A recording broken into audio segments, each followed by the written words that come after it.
last of our discussion of logical fallacies.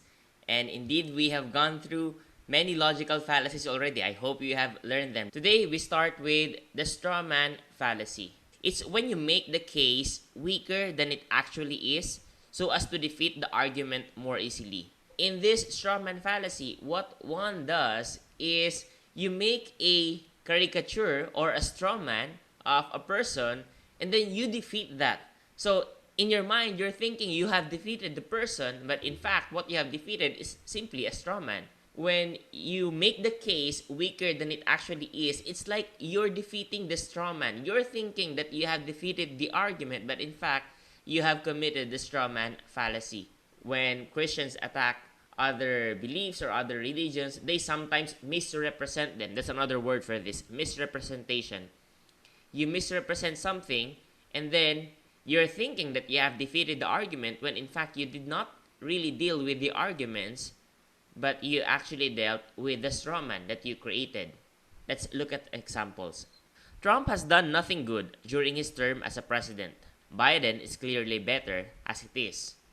So what are you doing here? You have reduced everything that Donald Trump has done during his term as what? As nothing. Trump has done nothing good. So you thought you have made a clear argument that Biden is better, but in fact what you have created is simply a straw man, because this is what you have made of Trump's accomplishment. I mean, you don't really know what those are. You can be comprehensive, but instead of being comprehensive, you created a straw man and then you defeated it by saying Biden is clearly better as it is. Mathematics is nothing but making complicated the world as it is. We shouldn't study it in school. Okay, there are people who really say that mathematics may not really be important in school, but no matter how you want to argue with that, you don't do this because you're simply making a straw man. You're saying that mathematics is nothing but making complicated the world as it is. Maybe you have defeated this statement, but this is clearly not the argument of what mathematics really is. You have not represented mathematics clearly. For example, if Pacquiao wanted to defeat an opponent, let's say Floyd Mayweather, then he can't just paint a picture of Floyd Mayweather on a cardboard and then punch that cardboard saying, okay, I defeated Floyd Mayweather. No, what he needs to do is really go ahead and fight Floyd Mayweather, the real person.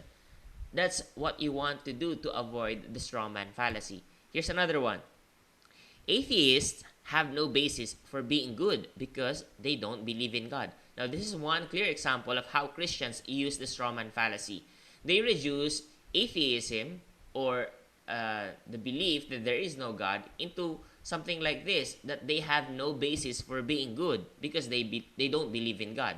Okay, not because you don't believe in God doesn't mean that you have no basis for being good. Actually, there is. I will not go into that, but this is a strawman fallacy. Whenever you hear this, you have to examine this clearly. If you want to argue against atheism, okay, look, I believe in God. Okay, I don't believe in atheism, but I will not deal with atheism in this way. This is a strawman fallacy. Christianity is simply a list of do's and don'ts taken from an ancient book. I hear this a lot, and you can see this in social media. People attack Christianity by saying it's ancient. Okay, so what if it's ancient? That's not the totality of Christianity. In the same way that you don't want to misrepresent mathematics, you don't want to misrepresent Christianity. What are their beliefs? Attack their arguments, not their being ancient. It's simply a list of do's and don'ts. It's clearly not. It's more than that. There are lists of do's and don'ts, but that's not the totality of Christianity. So, strawman fallacy. Let's move on to the next. Genetic fallacy. Okay? This has nothing to do with biology or genetics. Genetic fallacy is a wrong reasoning of rejecting ideas on the basis of its origin. An explanation for the belief is confused with the truthfulness or veracity of the actual belief or idea. Does that sound complicated? Let's look at examples.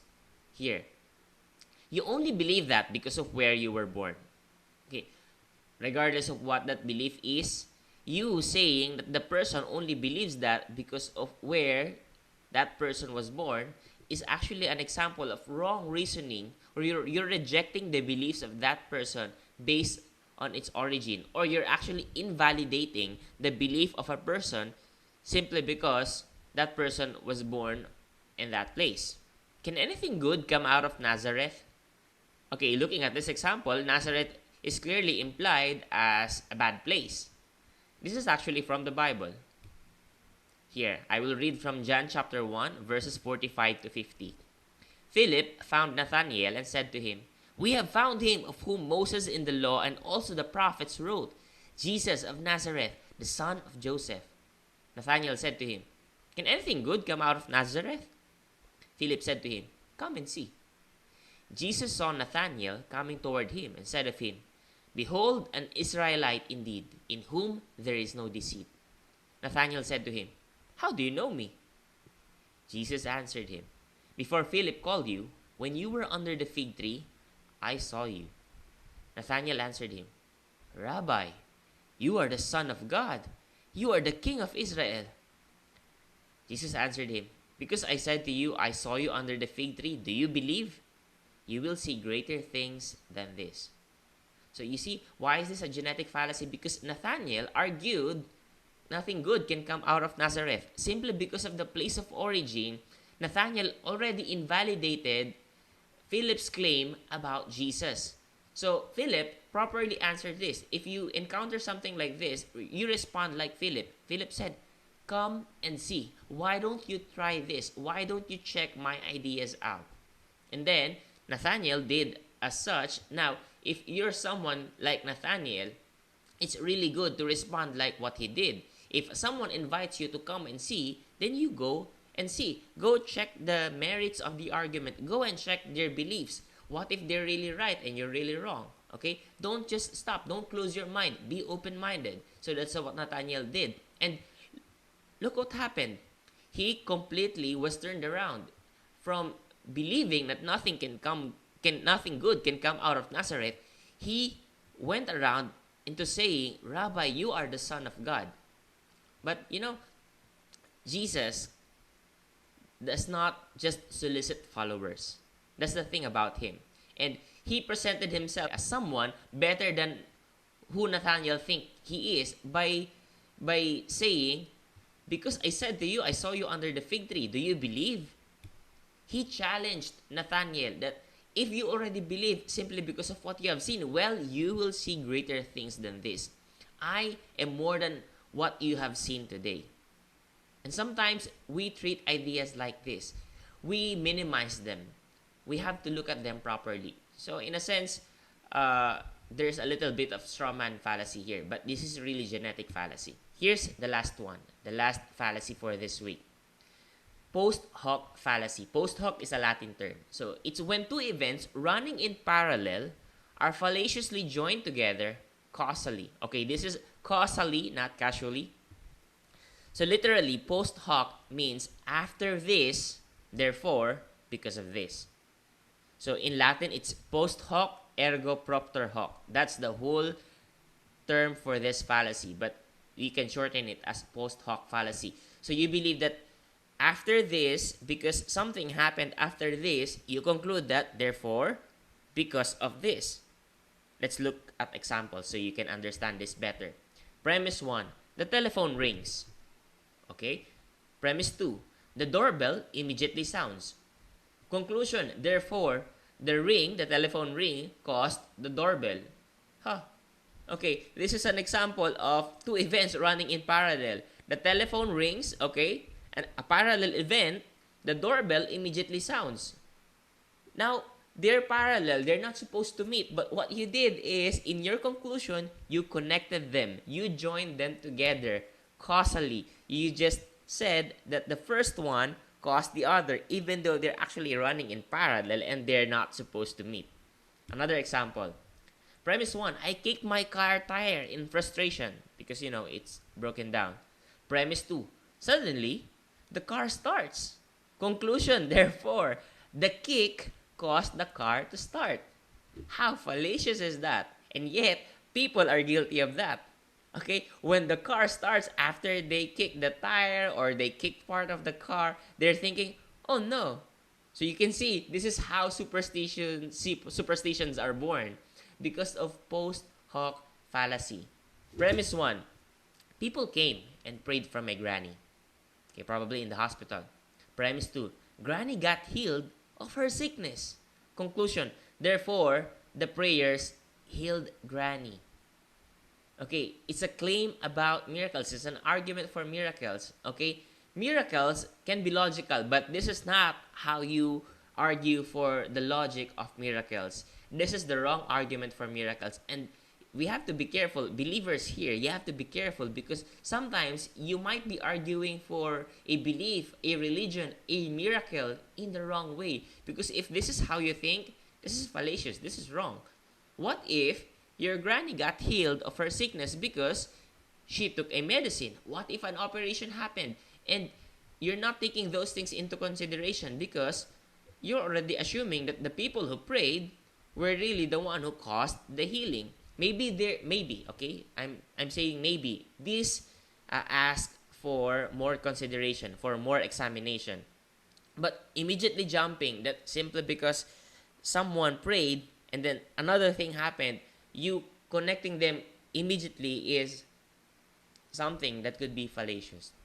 I've heard someone say before that, I believe in this religion because some of their members came and prayed for my mother. And you know what? My mother got healed. I therefore conclude, that person basically told me, I therefore conclude, this is the only religion that is true. And that's very much fallacious. Now, that person won't even entertain other beliefs because he's so convinced with that post hoc fallacy. Okay, what we've learned on logic is potentially dangerous. There is a danger that we could become big-headed monsters. What does that mean? Because we have acquired this knowledge about logic, we can be puffed up. In the Bible, it says, knowledge puffs up. We can be something like that. We can be big-headed monsters. We can be feeling like we're so smart, and then we try to belittle other people. We see someone, we hear someone committing a logical fallacy, and then we say, aha, that's a fallacy. How stupid can you be? We're not supposed to be like that. We need to keep remembering and recognizing that people are not logical machines. And remember what we said at the beginning of this week. People are of equal worth and value. We do not belittle people. We attack ideas, not people. We do not commit ad hominem. When someone makes a mistake, what we do is to correct them. Politely, gently, respectfully. We're not supposed to be big-headed monsters. We're not supposed to be jerks thinking, I know logic. Now, I'm going to attack you like this. I'm going to manipulate. No. We shouldn't do that. That's not what this is supposed to do to you. And for believers here, Christianity has nothing to fear from logic at all. Simply because real, authentic faith cares about real things like integrity and honesty. And it would be pretty odd for faith to extol these virtues, but require the opposite of them for its initial impulse. Why am I saying this? Because there are people, there are believers, Christians who say that, you don't have to apply logic and argument and reason. You don't have to study this. You just need faith. You just need faith. You don't have to think about it. Don't ask questions. Don't think. When you hear people like that, run away from them. Okay, that is not what Christianity is. Real Christianity uses logic. We said Jesus is a black belt in logic. People who fear logic, people who fear intellect, they're not real Christians. They don't really know what they're talking about. As it says here, it would be pretty odd for faith to extol integrity and honesty, but then they're afraid of logic. I remember when I was in college, some Christians approached me. I just got converted into Christianity. Okay, I got converted into Christianity not because I was persuaded. It's because I examined the arguments and logically I think it checks out. So I believed it. And then someone asked me, "Are you reading this book? Because this book is actually against Christianity." And I said, "Yeah, I'm reading that book, and I actually like it." And that person is like, "Why are you reading that? That's against Christianity." But for me, that's my point. That's why I'm reading it, because they're giving arguments against Christianity. I want to know, maybe that's correct. Maybe their arguments are true. If Christianity is real, then I don't have to be afraid of opposing arguments. Then I don't have to be afraid of logic. Then if this is true, this can withstand all arguments, all opposing arguments. If I am afraid, then that means I don't really believe that what I hold is true. If you're a boxer and you're afraid of fighting others, maybe you're not really that great. Because if you really believe in your skills, if you really think you're good, then you won't be afraid to fight others, because you know you can defeat them. Most people think that faith is like a room in a house where logic isn't allowed to come in and sit on the sofa.